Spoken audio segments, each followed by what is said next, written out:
เปิดหันหน้าเจือเอาไม้สีบนเรืองเจือเจ้าครับแฟนครับFC แม่อยู่ตรงไหนนี่ออกมาหาข้างนอกได้แม่เด้อจะได้หันหน้าเขาว่าขี่หน่อยวันนี้ตัวแม่ตัวจริงไม่ได้เอาดีมาของแม่ยุบได้ฟังได้นะเจ้าบีบได้ป่ะบีบนะ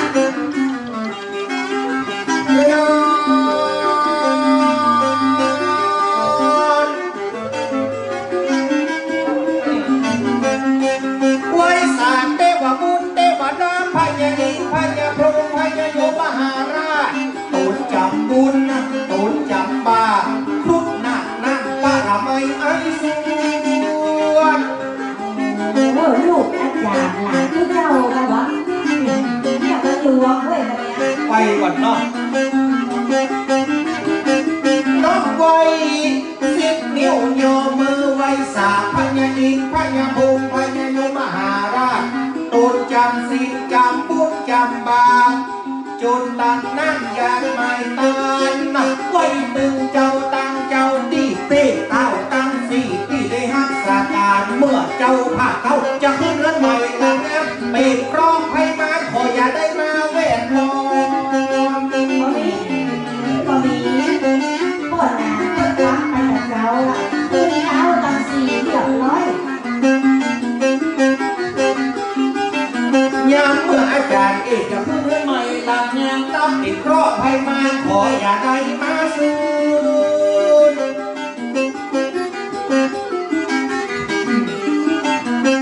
มาต้องอยากดีวงศาก็เอาอาชีเขาเพื่อนเดียวเสียวเขาตลาดพวงหลวงลายวันนี้ตาดีอกดีใจจะได้คืนเงินใหม่เงินใหญ่ลำกว้างนาเจอเอาอยากเอาวงศาดีมาเอาไหลมานำน้ำมาวันนี้อยากจะใส่อย่างนั้นมาขอมือมันดีมันเป็นแผลปอมอจังโสมานาได้หันน้องพองให้เคยมานักบุญผานจะมาเอาใจพี่น้องคนฟังสารไกมันจะงานเปิดกันยาวบ้านสารไกมันจะดีวันนี้เราจะช่วยกันทำดีและน้องอย่าสั่ง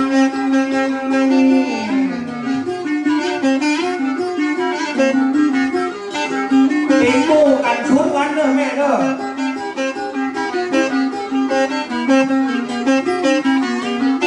ในวันเลือกวันดีเลือกวันน้องเป็นไทยเป็นเพราะมาเฮือมาตำมาจากเอกเลือกเอาวันงามมันตกกับวันตีเต้าสาดได้มันน่าจะรวยขอให้รวยเหลือเอาดีและน้องวันนี้ทำโตกับวันที่9นะเนาะเก่าดังนั้นเลิกมหามงคลยังไงต้องเป็นวันนี้โควิดมาเกี่ยว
แก้วเงินคำอยู่จุ่มอยู่เย็นส่วนหนึ่งเก็บลูกเก็บหลาน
สมบัติมหาศา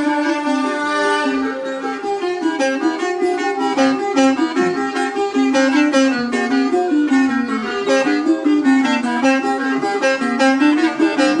น้องแก้ววันมังกระบุตรที่สิริสุภามัสนุทรัพย์สินสมบัติจะไหลเข้ามาจุกกับมือได้เป็นปุ๊กกับคนไม่ลำแรงยืนเต็มปีเต็มน้องเปิดเดียวเสียวมองในมาพร้อมใจกันนะอยากว่ากระจัดการจัดงานเจอพี่น้องโมวันเข้ามาฟังอย่างนี้เข้ามาแล้วก็ต้องมาซื้อตัวท่านรองของก่อนเด้อไม่ยิงก็ผ่าก่อนไม่ค่ะไม่ยิงแต่ว่าเดี๋ยวนี้ก็เอาบุญมาเนาะแล้วจะยวนพันหอมแม่น้ำแจ่ม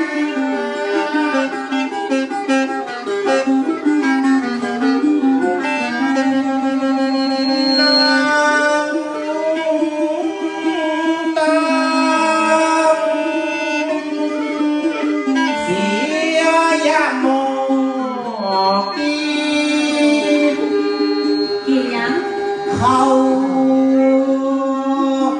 ตอนวันนี้วันกะสีใสสว่างวันแต่งงานจังจะนั่งเต็มทำเรืองพระเวสสันดรจะได้เข้าเมืองเสนามาเดือดกันทั่วห้องคนละคนหาแก้วตั้งเล็บปากกาจะโตลงมาทั่วห้องแรกก่อนแต่ว่าเหมือนจะโต๊ะมาโต๊ะสำหรับเรื่องเอาวันดีตามในทำกับพระเจ้าเป็นพระเจ้าเจ้าเสียดินรับยันเป็น60เสียวันอังคาร42โต๊ะสุกกับพุธ71โต๊ะเสาร์กับพันจับเป็นได้จันทร์วันบ่มีพิรุธ82โต๊ะเสียสุกกับพุธเลือกวันงามเลือกวันดีไปสาพระอาจารย์ท่านเจ้าจัดการจัดเดินกันได้สอบได้ดูเลือกเอาวันฟูบ่เลือกเอาวันจบจะแยกอีกที่วันมีมงคลผิดไรบ่วนมาจอดมาจำดีปุกดีพงดีโบดีไผ่จะขึ้นเพื่อนใหม่เลือกมันสายยากจีมักกะลาตาก็โบราณเพราะอาจารย์คนเล่าอย่างนั้นก็เสียติดกับจันมี60เสียวันอังคาร42เสียสุกกับพุธ71เสียเสาร์กับพัดจะเอาวันพฤหัสบ่มีพิรุธ12เสียสุกกับพุธนอกนั้นไม่เสียเมาวันสองไม่สาระเอาสองกับยังคู่เป็นที่จับช้อนเนาะตัวหายคู่ไปเอาวันจบตัวหายเป็นยิ่งยงคงมาตกพระทรงให้ไม่ได้เดาอย่ามาเองดูตามมาอ่านแต่มาห่วงตามห่วงกันไม่เอาเกิดไปกับเราพออ่านเจ้าภาพซื้อเกิบทรายพระอาจารย์โดยเกิดตู้หายเร็วเนี่ยมันเป็นวันดีก็มันเป็นวันแนวเป็นเขาไทยแนวเป็นมาได้มาสู่คนนะตั้งใจจะขึ้นออกบุญนะทำบุญวันขึ้นบ้านใหม่ต้นบอกแล้วไปตั้งเจ้าภาพเอกพงศ์สูต้องจำไว้คือไปซื้อเกิดผู้ใหม่คือพระอาจารย์เพียรต้นนับภาษาเนี่ยน่าเกิดคู่เงินหามาทั้งหมดหันแน่แล้วมาให้เปลี่ยนเกิดมาซื้ออาหารจะมีคอหาอู้เล่นกับบันไดนะได้หันหน้าหันตาว่ากันดิวเนี่ยมาเดียวจุกอีกกับผมต้องไปซื้อเกิดใหม่เพื่อพระอาจารย์ โอ้นี่มาได้ดูว่า จีนภายลักษณ์ทุกเจ้าไป พี่ปะเลิกตาเจ้าสาวมาในองค์ไหลตัววันนี้ถึงวันลูกบ้านบนสัมผัสโคนหลังแม่หลังแม่หน้ามาเดียวก็ได้นำถึงทีเสียลงไปแล้วนะป้าป้ากับคนรู้คนหน้าตามาโมกันนะเอาไว้ เรียบร้อยละพิธีตั้งสงฆ์ สมาธิมีเส้นไปเรื่อยไปก็ได้ก็น้อยก็ได้มานวลวันนี้เอามาเอาบุญคุณผู้คุณยกตั้งใหญ่น้องเองวันนี้การที่น้องตั้งใจตึงใจตึงก็นานก็นาน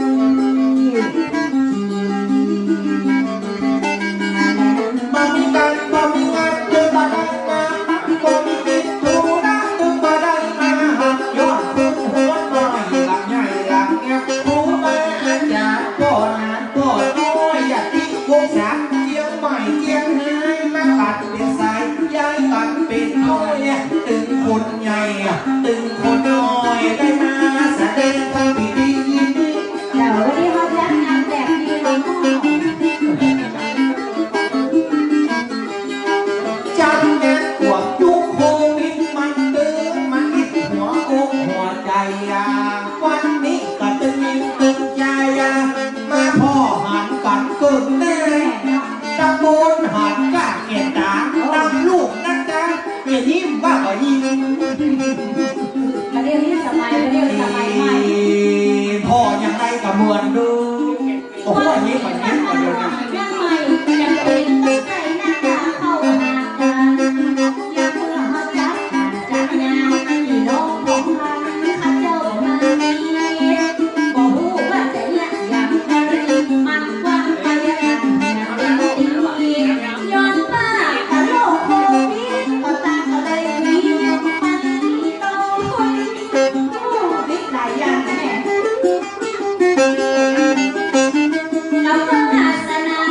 เป็นคนทุกข์ต้องดีมาได้สวยหายกว่าบอกใจคนหลังคนรวยยังมาสวยยังจะบอดแนวไปอดเอาเงินไปต้องตั้งใจค่อยมาทำใจตัวหนาก็นอนเอาต้องรอดนะเอาต้องรอดแล้ว ก็ฝากกระพองนอนไปเลยอีกไม่สู่ไปซื้อหวยอันนั้นก็มันตื้อจะรวยเปิดมาขายเวทหลังเปิดมาขายเวทหน้าไอ้วัดจะเอาเลขอันยังหาขึ้นวันต้องเป็นเลขเก้าห้าเลขนี้เหมาะเหมาะว่าเป็นเลขอายุอุ้ยสุขของเขา โอ้โหมันแหล่เด้อเด็กไม่สูงอันจะออก เห็นไปจะเอาเลขที่บ้านนะเอาด้วยกันปิดน้ำนานนำมาวันนี้จะลองมาสักกับว่าเอาเลขที่บ้านก็ต้องเลขเก้าห้าสัตว์ในมันจะงามอย่างนี้พ่อห้องสุดจะตั้งบัตรว่า ว่าเฮามีทุกอย่าง จี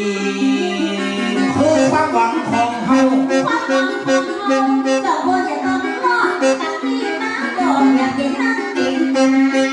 ระเจ้าบอกจังแต่บอกนาเก้าห้าก็ต้องห้าเฮา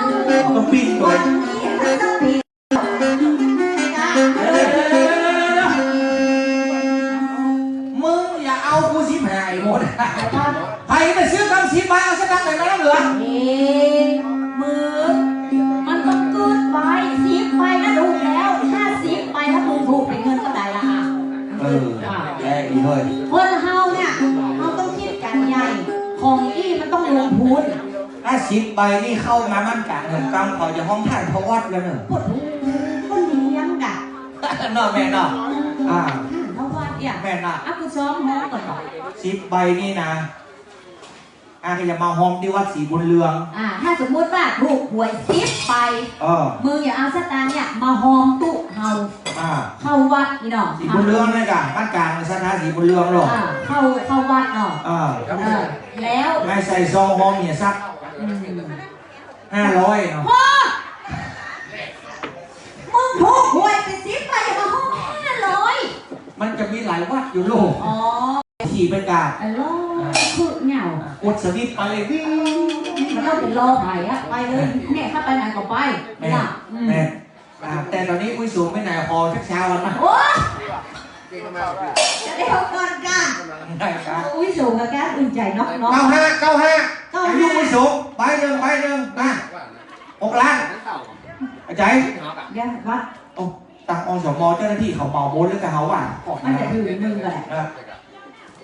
อันไม่กล้าหวยนี่กี่เจ้ามาทั้งหมดเลยนะเจ้ามันอย่าเอาเจ้าละใบเจ้าละใบ เอาอูก่อนนะเขาไซเอาอยู่บนมึงมาหันว่ามันจะ มั มาน ไป เอา ตาม แบบ แบบเนี้ยบ้านเลขที่เหรอ บ้านเลขที่อย่างไรอาจารย์เด็ก 36 36กับตุ๊กเก้ามังกัน 369เอา3ตัวไปเลยป่ะ 36นี่มันประจับจะตาอะไรเลย ก็มึงจะซื้อเลขมึงมาจับเหี่ยวชัดตามึงก็ก่อน โหยตึงบอลลอยสักเตือกอาจารย์บอเมื่อจะไปเจอมันยัง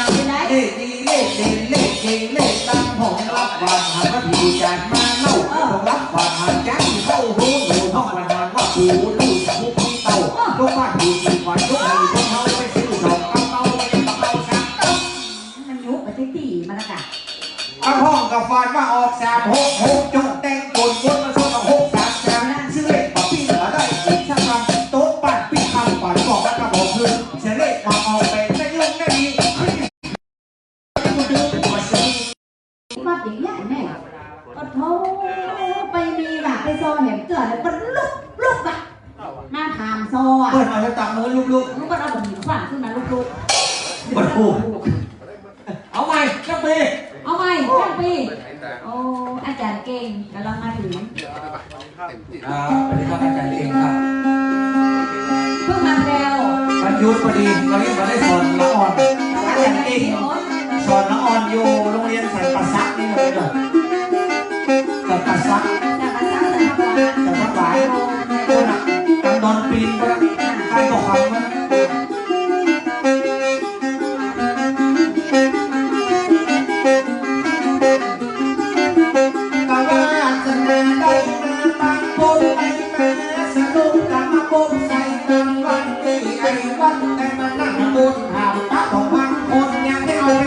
ของที่คนถึงว่าลิ้นมันจะกินน้ำลิ้นไอ้ว่าเสียงลิ้นมันจะปักลิ้นลิ้นเพื่อจะจ่องกินแกงสักติ่งสองติ่งยังเล่นจะเอายิ่งใจแกงแค่บอล โอ้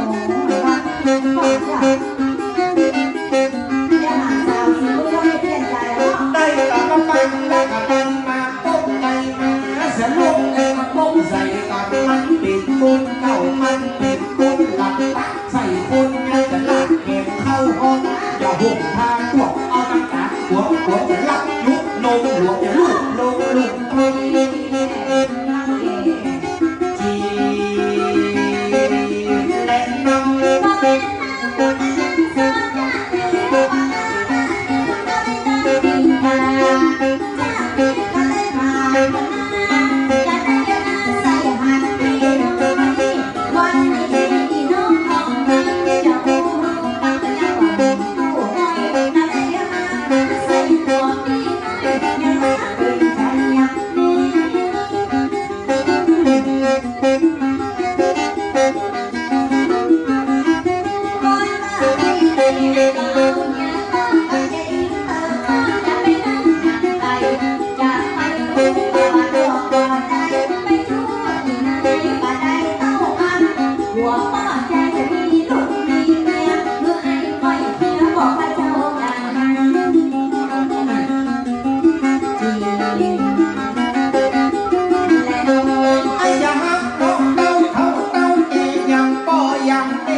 บันลังเลยนะ ก็ยี่อย่างก่อนน้องบอกว่าน้องตึงติดใจอ้ายอ่ะ ต้องมากินขี้ติดดังแล้วนะ ก็กลัวพวกโดนปีนนี่นะได้ยินข่าวว่า ติดทำติดแผล มาแอวหาสาวบ้านกลาง อ๋อ นี่ ติดตัวไงไอ้ติดเรือพนัน ไอ้กับติดเจ้านะ มันสีติดปากมันตากติดดินเหมือนดาวติดฟ้าเหมือนแย่ติดดิน แฟน ไอ้ติดแม่ยิงเหมือนจากเอาอย่างมาแก้มันจอดติดถ้วยมันต้อยติดปีมันมาแล้ว อันนี้กับอันนี้ครับปีนกับติดเหมือนกัน แต่ว่า แต่ ติดหยัง ฮะ ติดหยัง ติดใจชาวบ้านกลาง เจ้านี่ก็ติดเหมือนกันนะ ตั้งหลังมันมีไผ่ท่าตั้งหน้ามันมีไผ่ไม้ บะหมี่ แน่ใจ ด้วยเถิด ไม่เถิด แต่บะหมี่ อ๋อบ ะหมี่เจ้าต้องบะหมี่สักนิดปฏิสักผลก็ได้สักคนมาลบผลลบผลกันนี่ ไอ้กับลูกดอนปีนนะเอวไปบ้านกลางเลยบ้านป้าใส่คนงามนะว่ากับตึกละกะลากไปลาก ไอ้นี่นะ ไอ้ก็ว่าก็ขาน ไอ้เหมือนเกี่ยวกับพ่อค โอ้เป็นแบบเมียนักเมียไหน ำแต่ก่อน มีกี่คนเจ้า มีบรรณับตีลากไปนะ เจ้า กันนับพอแยมนี้กัน9 คน มันนักกะ บรรณับ โอ้งอกมาหลายปีล่าตำล่าไอ้เหยประเดี๋ยวนี้เข้าหน้าหนาวที่แม่เข้านอนบอกให้รับ ไม่อยากนอนมารับ มันขัน มันขัน เจ้า ไม่ยังขันอี อั ก นนี้ล่ะขัน เอ้า อืม มันขันเสียงดังยังไงอ่ะ มันขันหักคู่หูมันนะ เจ้า เสียงมันดังยังไงเวลามันขันอ่ะ เวลาใกล้แจ้งนี่นะ มันจะขันอีกแป๊บเพลงเนี่ยแป๊บเพลงเนี่ย เอาถ้ามันขันอย่างนี้ตังดอนปีนกับขันมากันเนอะ จ้าเจอปีนี้ขันอย่างไรไอ้ ดอนปีนขันอย่างนี้เนอะช่วยช่วย